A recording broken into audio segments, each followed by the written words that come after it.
चलिए आज हम लोग हेलो इंग्लिश रीडर का फर्स्ट लेसन स्टडी करेंगे। क्वेश्चन आंसर एक्सरसाइज सब कुछ हो चुका है, बट एक्सप्लेनेशन अभी बाकी है, वो मैं कर दे रही हूँ। फर्स्ट लेसन है अनांसी इन अफिक्स।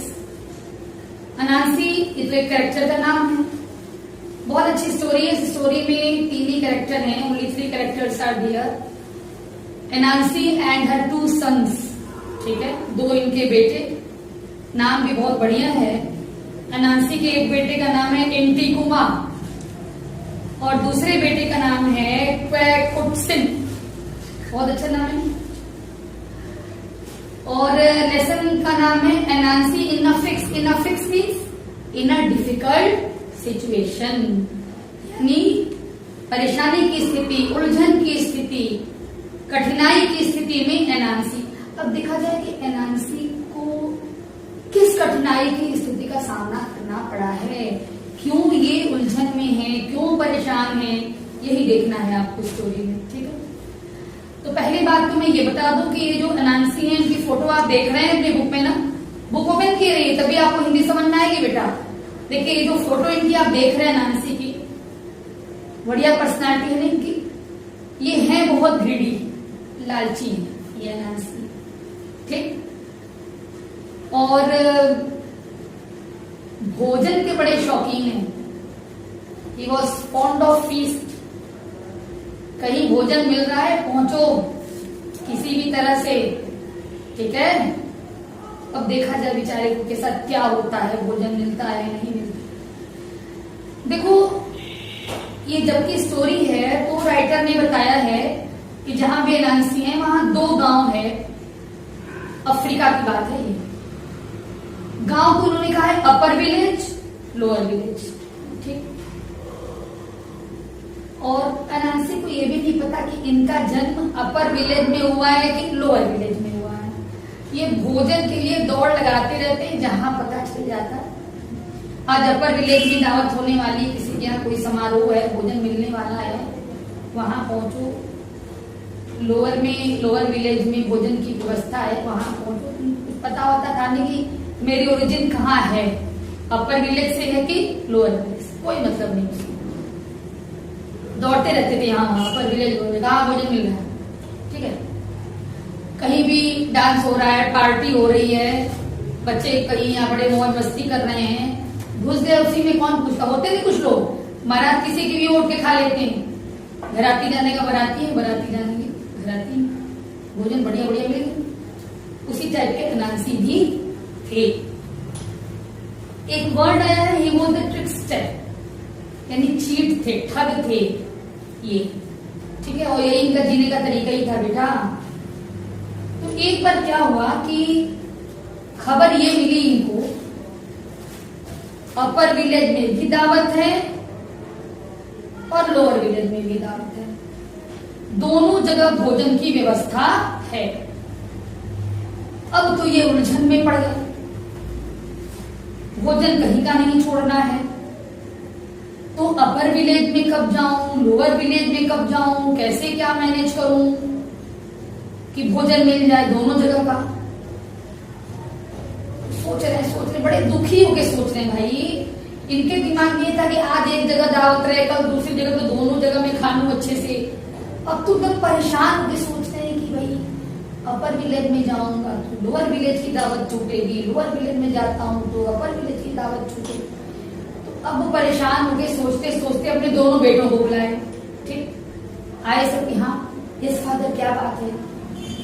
तो ये बोले कि देखो एक प्रॉब्लम है। बच्चे सुने सब क्या प्रॉब्लम है इनकी, बड़े धैर्यपूर्वक बच्चों ने इनकी बातों को सुना। और फिर बच्चों ने इनको ये बताने की कोशिश की कि पिताजी दोनों जगह रह पाना दावत के समय ये संभव नहीं है। अब ये कहाँ मानने वाले थे, इनको तो अपना भाई चिंता थी कि नहीं मुझे तो दोनों जगह की दावत खानी ही खानी है। तो अचानक इनको एक आइडिया आ गया, बोले कि जहां पहले दावत होने वाली होगी वहां पहले पहुंचूंगा, वहां खा के फिर दूसरी जगह चला आऊंगा। फिर बच्चों से पूछे कि देखो मैं चालाक हूं ना।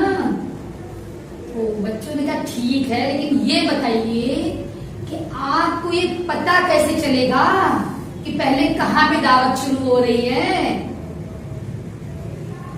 तो बोले अनांसी, फिर बोले चाचा मैं बताता हूं। कहे कि सुनो, ऐसा करो कि रस्सी ले आओ, एक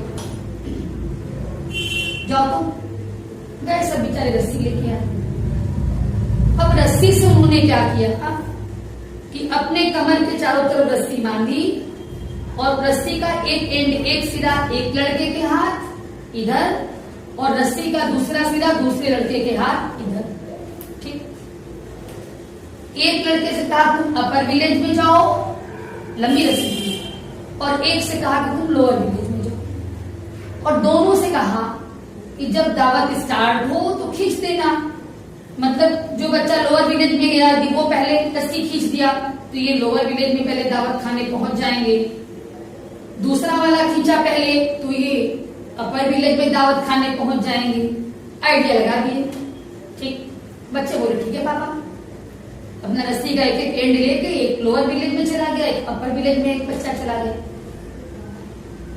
बाई चांस हुआ भाई ये तो नहीं कह सकते कि संयोग से ऐसा हुआ, दुर्योग से ऐसा हुआ, अनफॉर्चुनेटली ऐसा हुआ कि दोनों जगह एक ही साथ दावत शुरू हुई। अब एक बच्चा उधर रस्सी खींच रहा है बेचारा, वो तो इनको देख नहीं रहा है, गांव तो दूर है, खींच रहा है, सोचता है मैं खींचूंगा तो पापा चले आएंगे।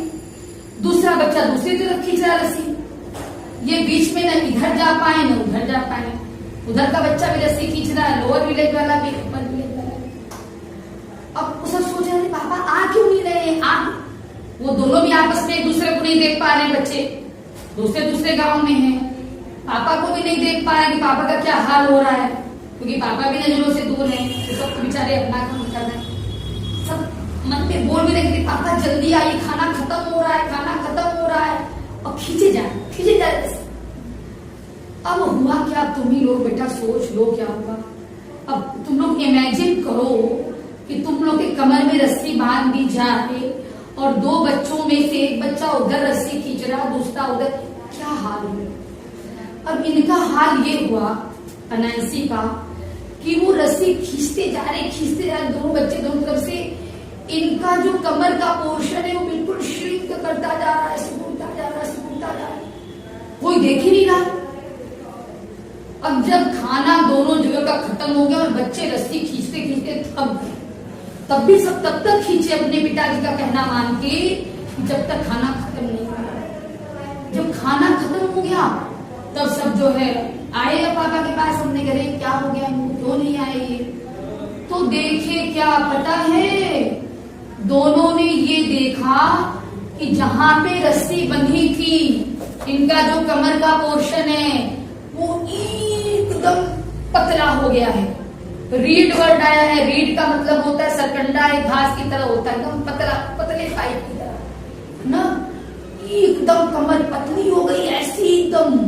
और ऊपर का पोर्शन भी और नीचे का पोर्शन भी, जहां पे पतला हुआ है उसके ऊपर का पोर्शन बॉडी का और उसके नीचे का पोर्शन बैलून की तरह फूल होता। अब इमेजिन करो ये कैसे लग रहे होंगे, बीच में एकदम पतला और ऊपर भी फूला फुटबॉल की तरह, नीचे भी फूला, फुटबॉल कह लो, बड़ा सा बैलून कह लो।